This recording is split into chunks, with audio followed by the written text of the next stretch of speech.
Oke, Assalamualaikum warahmatullahi wabarakatuh. Balik lagi dengan saya Hari Muhammad Ajiji dari kelas IT 4203 dengan NIM 130318457, jurusan Teknologi Informasi, Fakultas Informatika Telkom University. Adapun tujuan dari video yang saya buat ini yaitu untuk memenuhi tugas pengganti UAS mata kuliah basis data lanjut oleh dosen pengampu yaitu Pak Gede Agung Ari Wisudiawan. Oke, marilah langsung saja kita ke penjelasannya. Nah,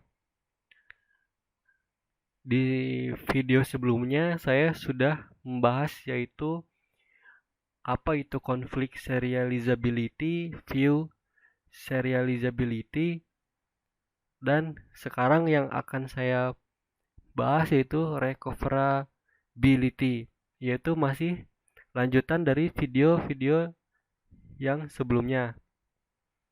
Nah, saya ingatkan berkali-kali maka akan saya bacakan ulang apa itu serializability, yaitu pengontrolan secara konkurensi kepada kebenaran dari kriteria yang membutuhkan eksekusi konkuren dari transaksi harus ekuivalen terhadap efek dari eksekusi serial transaksi tersebut.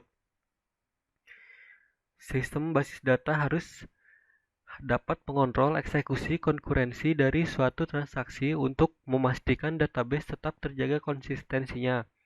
Asumsi dasar bahwa setiap transaksi harus tetap menjaga konsistensi database. Eksekusi secara serial pada suatu transaksi dapat menjaga database tetap konsisten.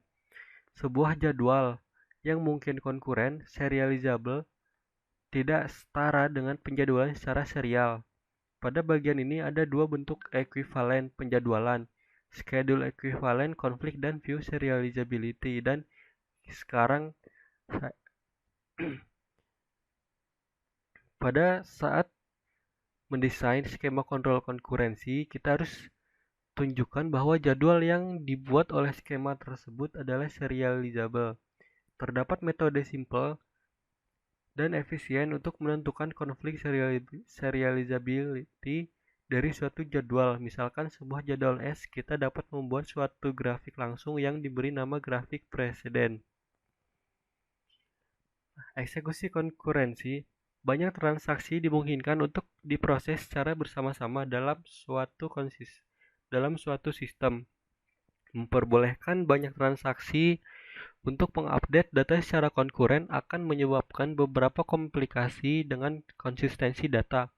Untuk memastikan data bahwa konsistensi tetap terjaga dengan baik pada eksekusi konkuren, membutuhkan usaha yang lebih kuat, akan lebih mudah jika transaksi berjalan secara serial. Nah, di sini penjadwalan atau schedule merupakan urutan yang mengindikasikan urutan kronologis instruksi yang mana dari transaksi konkuren yang akan dieksekusi. Sebuah jadwal merupakan bagian dari suatu transaksi yang harus terdiri dari semua instruksi yang ada di dalamnya.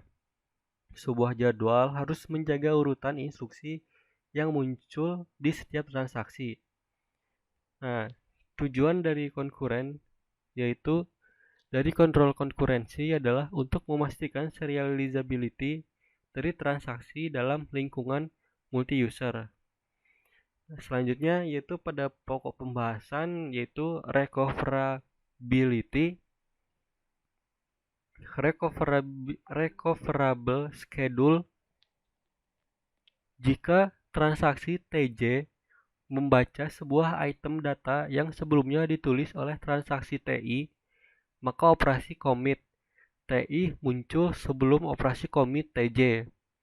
Jadwal berikut tidak recoverable jika T9 commit segera setelah read.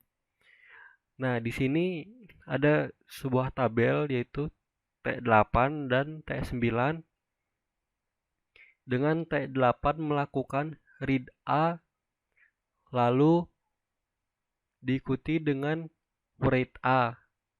Nah, di T9 ini maka akan membaca sebuah data dari T8, yaitu dari write A dibaca read A di T9. Lalu T9 hanya read A dan T8 juga hanya membaca data dari T9 yaitu read B. Nah, jika T8 dibatalkan, maka T9 bisa jadi akan membaca state database inconsistent. Maka dengan demikian, database harus memastikan bahwa jadwal dapat dipulihkan jika terjadi sesuatu hal. Selanjutnya, cascading rollback.